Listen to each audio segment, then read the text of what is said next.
जय श्री राधे कृष्ण। आप सभी का हमारे YouTube चैनल पे बहुत बहुत स्वागत है। आइए आज सुनते हैं मासिक शिवरात्रि की कथा।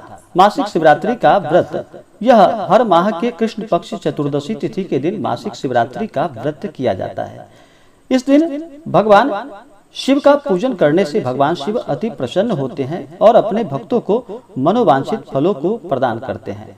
भगवान शिव, भगवान भोलेनाथ एक ऐसे देव हैं जो कि अपने भक्तों के ऊपर थोड़े से जल से ही प्रसन्न हो जाते हैं और अपना कृपा बरसाते हैं।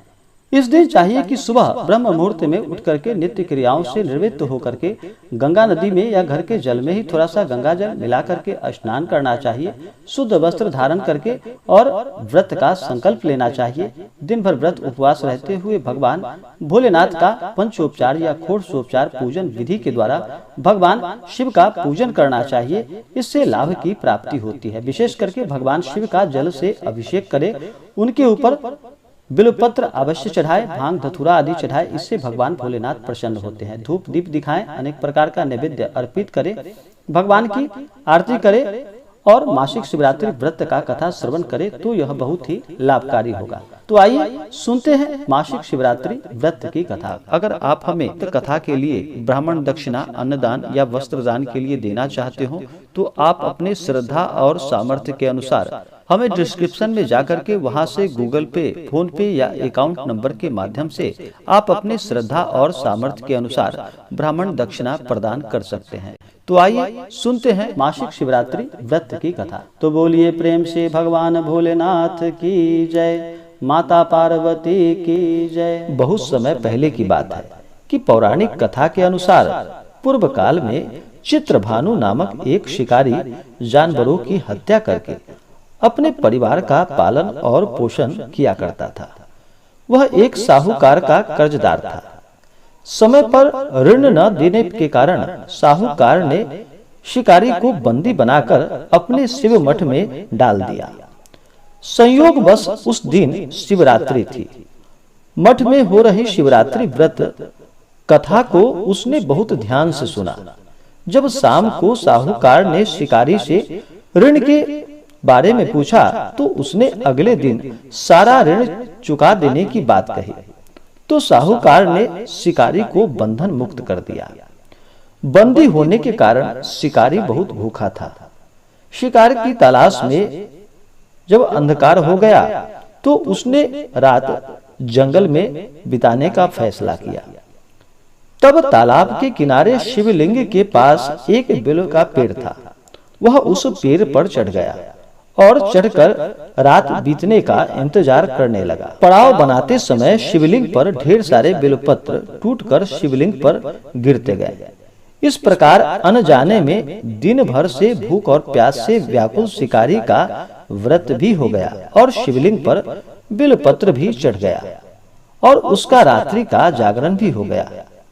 एक पहर रात्रि बीत जाने पर सबसे पहले एक गर्भिणी हिरणी, उसके बाद ऋतु से निवृत्त हिरणी और फिर अपने बच्चों के साथ हिरणी के निवेदन पर शिकारी ने इन सब का शिकार न करके इन्हें मुक्त कर दिया। इस प्रकार शिकारी की रात्रि के तीनों प्रहर का व्रत भी हो गया और सुबह उसने एक मृग को देखा। शिकारी ने इसका शिकार करने का फैसला किया। इस पर मृग ने कहा कि हे शिकारी, यदि तुम मुझसे पहले तीनों हिरणी का शिकार अगर किया हो तो मेरा भी शिकार कर लो, परंतु आपने जैसे उनको जीवन दान दिया है वैसे ही जीवन दान देने की मेरे ऊपर भी कृपा करो। शिकारी ने मृग को भी छोड़ दिया। इस प्रकार सुबह हो गई। उपवास, रात्रि जागरण तथा भगवान शिवलिंग पर बेलपत्र चढ़ाने से अनजाने पर ही उससे शिवरात्रि की व्रत पूजा पूर्ण हो गई। इससे शिकारी को मोक्ष की प्राप्ति हुई। जिस प्रकार भगवान भोलेनाथ ने अनजाने में ही उस शिकारी के बेलपत्र को स्वीकार किया और भगवान ने उसे सभी प्रकार के सुख और समृद्धि तथा अंत में मोक्ष को प्रदान किया। हे भगवान भोलेनाथ, आपका जो भी भक्त सच्ची श्रद्धा के साथ आपका व्रत करे, आपका पूजन करे, हे भगवान भोलेनाथ, आप उनकी सभी इच्छाओं को पूर्ण करना और सदा सुख और समृद्धवान उन्हें बनाना। तो बोलिए प्रेम से भगवान भोलेनाथ की जय, माता पार्वती की जय। भगवान भोलेनाथ के व्रत में सबसे ज्यादा महत्व भगवान के ऊपर जल चढ़ाने का होता है। भगवान भोलेनाथ के ऊपर गंगा जल अगर सच्ची श्रद्धा के साथ अर्पित करे तो इससे अनंत गुना पुण्य फलों की प्राप्ति होती है। और भगवान भोलेनाथ को बिल्वपत्र अति प्रिय है।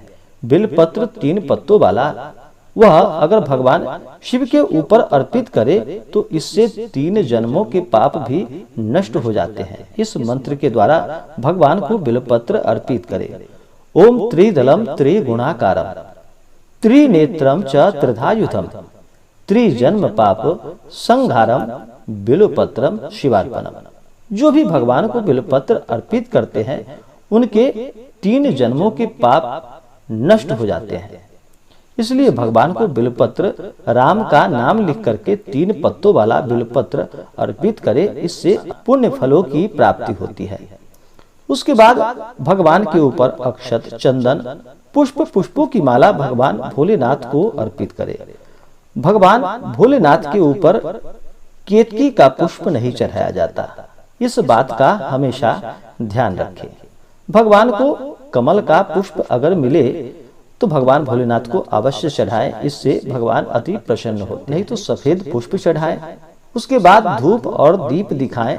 अनेक प्रकार का नैवेद्य अपने सामर्थ्य और शक्ति के अनुसार भगवान भोलेनाथ को नैवेद्य अर्पित करे और बोले कि हे भगवान, यह जो मैं नैवेद्य आपके ऊपर अर्पित कर रहा हूँ यह सब आपका ही दिया हुआ है और आपको ही मैं अर्पित कर रहा हूँ। आप कृपा करके इसे स्वीकार करें। इस प्रकार भगवान से प्रार्थना करते हुए भगवान को नैवेद्य अर्पित करें। उन्हें द्रव्य और दक्षिणा चढ़ाएं। पुंगी फल तांबूल भगवान को अर्पित करें। इसके बाद शिवरात्रि व्रत का कथा श्रवण करें और भगवान की आरती करें। मासिक शिवरात्रि व्रत में दिन भर उपवास रहते हुए रात्रि में जागरण करे तो इससे लाभ की अनंत गुना पुण्य फलों की प्राप्ति होती है। अगले दिन जाकर के इस व्रत का पारण करें। भगवान भोलेनाथ के पूजन में अन्न ग्रहण नहीं किया जाता है, इस बात का ध्यान रखें। अगर उपवास अगर ना रह पाए तो एक समय फलाहार ग्रहण करें। किसी भी व्रत में शुद्ध और सात्विकता का पालन सदा करना चाहिए। धर्म कर्म का कार्य करते हुए दान पुण्यों का कार्य करना चाहिए। अपने से बड़े और बुजुर्गों का सदा ही आदर और सम्मान करना चाहिए। किसी के लिए अपने मन में ईर्ष्या या द्वेष का भाव ना लाए। इसी प्रकार से जो भी भक्त, जो भी जातक सच्ची श्रद्धा के साथ नियम और निष्ठा के साथ करते हैं या कथा श्रवण करते हैं, भगवान शिव की कृपा से सभी प्रकार के सुख और समृद्धि की प्राप्ति होती है। तो आशा करता हूँ कि यह जानकारी आपको अच्छा लगा हो। ऐसे ही ज्ञानवर्धक जानकारियाँ प्राप्त करने के लिए हमारे इस चैनल को लाल बटन दबा करके सब्सक्राइब करें, साथ में बेल आइकन घंटी दबाएं ताकि मेरे वीडियो का नोटिफिकेशन आपके पास सबसे पहले पहुंचे। वीडियो को लाइक और अपने मित्रों तथा दोस्तों के साथ शेयर करें। सुखी रहें और स्वस्थ रहें। जय श्री राधे कृष्ण। धन्यवाद।